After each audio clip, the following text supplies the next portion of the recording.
हिमाचल प्रदेश में 12 नवंबर को चुनाव होने जा रहे हैं। सभी राजनीतिक पार्टियों के उम्मीदवार अपना चुनाव का प्रचार जोरों शोरों पर कर रहे हैं। अगर बात करें विधानसभा क्षेत्र जसवा परागपुर की, तो वहां पर भी आजाद उम्मीदवार Sanjay Prashar door to door जाके अपना चुनाव का प्रचार कर रहे हैं। उधर ही संजय प्राशर ने कहा कि वह ये चुनाव लोगों की सेवा के लिए लड़ रहे हैं। बाकी आप भी देखिए न्यूज़ 17 पंजाब हिमाचल के साथ ब्यूरो रिपोर्ट।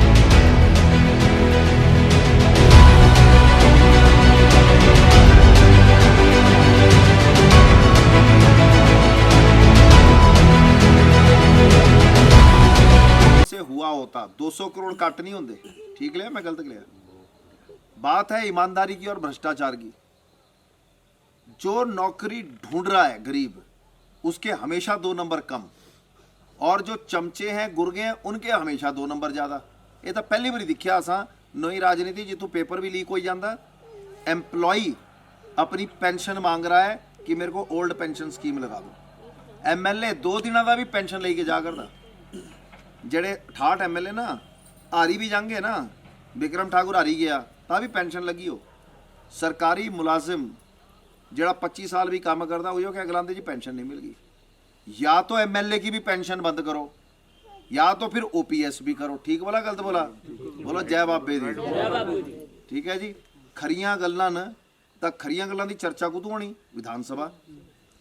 विधानसभा में बोलेगा कौन? जी तुसां वोटां पाणियां उन्हें बोलनी आ। जे तुसां भेजी त्या कोई शराबी क्वाबी 7 बजे के बाद सूर्यास्त दा बाबे मस्त। साड़ी जनता बड़ी होशियार है ना, और अक्लमंद को इशारा काफी।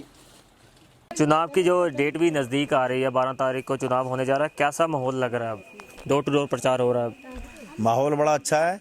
ये हमारी आज़ादी के बाद जो ये जश्न मिलता है हमको, लोगों के साथ मिलने का जुलने का, उसके बाद में अपनी बातें कहने का और विधानसभा तक पहुंचने का, अच्छा माहौल है।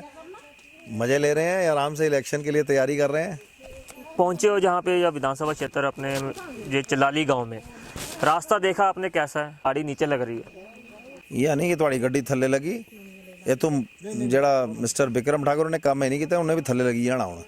ये सच है कि साढ़े तू जेडे रस्ते न बनने चाहिए 4000 किलोमीटर तो गिनमे चुनमे बने न, तो जनता वास्ते ऑप्शन है कि जेडे बंदे ने संजय पराशर ने जे 125 मैडिकल कैंप लाए, 54,000 बंदा आई के सेवा ले गया, 5,000 बंदा सेवा दे गया। तो रब का बड़ा शुक्र है जी, जो जो लोगों को नौकरी लाने का मौका मिले। तो हम लोगों ने अगर 1000 नौकरियां दी तो बच्चों की काबिलियत थी, पर बॉम्बे से कंपनी आई खुली तब जाकर ये बात बनी। ये बात बनती रहनी चाहिए, और मुझे लगता है कि हज़ारों ऑपरेशन करने की कोई ज़रूरत नहीं है। अगर यहाँ पर आप बढ़िया सा अस्पताल खोलें तो मेरे को लगता है चमचों की और गुर्गों की राजनीति का अंत हो गया है। ये जसवा परागपुर का नया चैप्टर है। और जहाँ तक वो कोरा कागज़ का हिसाब किताब है, तो सुरेंद्र मनकोटिया जी पिछली बार भी इलेक्शन हार गए थे, क्योंकि उनके पास में कोई विजन नहीं है। उनका एक ही मिशन है भाई, तनख्वाह लेनी है एमएलए वाली। तो एमएलए की तनख्वाह लेने के लिए वो बाकी कैंडिडेट्स भी आए हुए हैं, बट मुझे नहीं लगता है इस बार जो गरीब जनता है यहाँ की, वो उन लोगों को मौका देगी।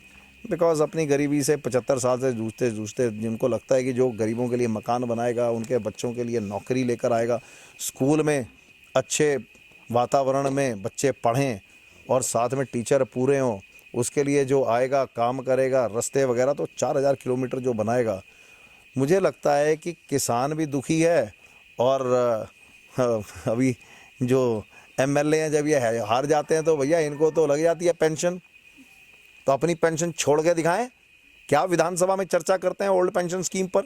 और ये क्या स्टेटमेंट हुई कि भाई चुनकर आ जाओ और लगा लो? कोई बात नहीं, संजय पराशर जैसे भी चुनकर आएंगे और विधानसभा में चर्चा करेंगे। और जो एम्प्लॉय 25 साल दे रहा है, 20 साल दे रहा है, 10 साल दे रहा है, उसकी पेंशन क्यों नहीं? एक दिन की एमएलए शिप मिल गई और आपने उस पर अपनी पेंशन ले ली। तो मुझे लगता है कि या तो एमएलए की पेंशन हटाएं या ओपीएस लाएं। ये संजय पराशर का स्टैंड है। कांग्रेस तो कह रही है कि हमारी सरकार आएगी तो ओपीएस जो उसको बहाल करेगी, ओपीएस स्कीम को। मैं ये मानना है कि लोकतंत्र में किसान के कर्जे माफ़ हुए पंजाब में। अगर सरकार ने अपने एजेंडा में लिखा है करना है, कांग्रेस हो या बीजेपी हो, इस पर खुली चर्चा होती रहेगी जब तक ओपीएस नहीं लगेगी। और मेरा अपना ये मानना है कि ये तो सरकारी मुलाजिम का एक ऐसा अधिकार क्षेत्र है जिसमें लेबर की रिस्पेक्ट होनी चाहिए, उसके किए हुए कार्यों की इज्जत होती है। और पेंशन लगनी चाहिए। सरकार को आमदनी बढ़ानी है, उस पर ध्यान देना चाहिए।